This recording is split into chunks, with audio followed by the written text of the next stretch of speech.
10 minutes to power, clarity, control, and the discipline of the inner world. Why the mind must be cleared before life can be led. Most people believe power comes from force, from louder voices, from faster decisions, from more aggressive action. That belief is wrong. True power begins in silence, not the silence of weakness, but the silence of control, the kind that exists when the mind is no longer crowded by noise, impulse, and unconscious reaction. Before you can lead others, you must lead yourself. Before you can control outcomes, you must control inputs. Before you can master the world, you must master your inner state. This is where clarity begins. And clarity does not require hours of meditation, isolation in the mountains, or withdrawal from modern life. It begins with something far simpler and far more difficult: 10 minutes of honest presence. The discipline of stillness. Why stillness feels uncomfortable. When you sit still, doing nothing, you quickly notice something unsettling. Your mind does not rest. Thoughts rush in, memories surface, worries demand attention. Most people interpret this as failure. In reality, it is revelation. The mind has always been noisy. You've simply been too distracted to notice. Stillness doesn't create chaos, it reveals it. And what you can see, you can eventually control. The body as the first gateway to control. The instruction to sit tall, spine straight but not rigid, is not poetic, it is strategic. Your posture influences your nervous system. A collapsed body signals submission and fatigue. An over-rigid body signals threat and resistance. A balanced posture communicates authority to the brain, not authority over others, authority over yourself. When the shoulders roll back and the chest opens slightly, the body exits defense mode. The breath deepens, the heart rate stabilizes, the mind becomes more receptive. This is not spirituality, it is physiology. Leadership always begins in the body. Why the breath is the ultimate anchor. You have been breathing since the moment you entered the world, yet most people have never truly paid attention to it.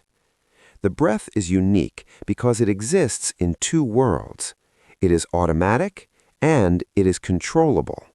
That makes it the perfect bridge between unconscious habit and conscious choice. When you observe the breath without trying to change it, you begin training awareness. When you intentionally slow it, deepen it, and balance it, you begin training regulation. Awareness without regulation creates anxiety. Regulation without awareness creates suppression. Mastery requires both. The lie of clearing the mind. One of the biggest misconceptions about meditation is the idea that the goal is to eliminate thought. That goal is not only unrealistic, it is counterproductive. Thought is not the enemy, attachment is.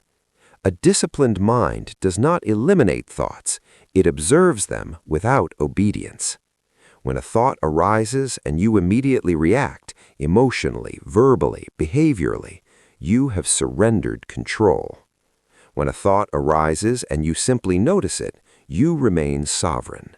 This is the beginning of power. Control as the foundation of personal mastery. People admire confidence. They envy discipline. They desire freedom. Few realize that all three come from the same source: control. Not control over others, but over the self. Every life outcome is downstream from four internal systems. 1. Your mouth, language. 2. Your mind, thought. 3. Your mood, emotion. And 4. Your money, resources. Neglect any one of them and the others will eventually collapse. Control as the foundation of personal mastery. Control as the foundation of personal mastery. Control your mouth, language as a weapon or a tool. Words are never neutral. They are not. Words shape perception. Perception shapes decision. Decision shapes destiny. Every word you speak reinforces an identity, either consciously or unconsciously. When you complain, you rehearse helplessness. When you gossip, you rehearse smallness. When you exaggerate, you rehearse insecurity. And when you speak intentionally, you rehearse authority. The external mouth and the internal mouth. There are two conversations happening at all times. The one others hear, the one only you hear. The second is more powerful. Your internal dialogue is the script your nervous system follows. If the script says, "I'm overwhelmed," "I can't handle this," "I'm behind," your body responds with stress, hesitation, and avoidance. Change the script, and behavior changes automatically. This is not motivation, it is programming. The discipline of the pause. The most powerful communicators share one habit. They pause before speaking. That pause is where choice lives. Ask yourself, is this true? Is this necessary? Is this aligned with who I intend to be? If not, silence is strength. Silence is not absence of power, it is containment of power. Control your mind, the architect of reality. The mind as a pattern machine. Your mind exists to predict.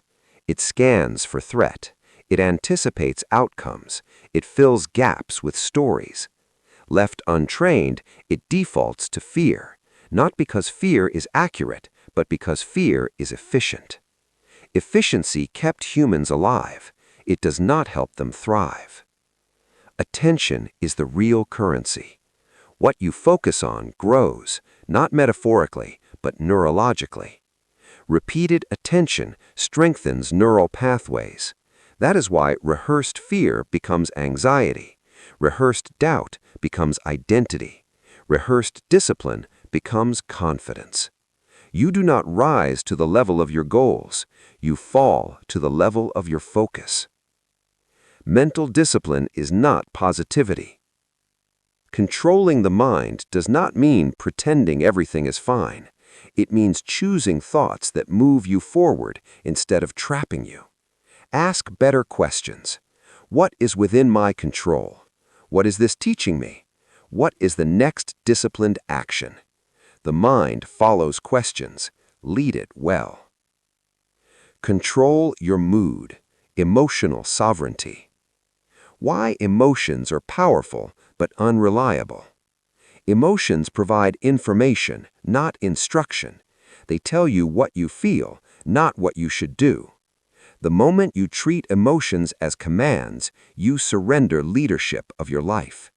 Mature individuals feel deeply but act selectively.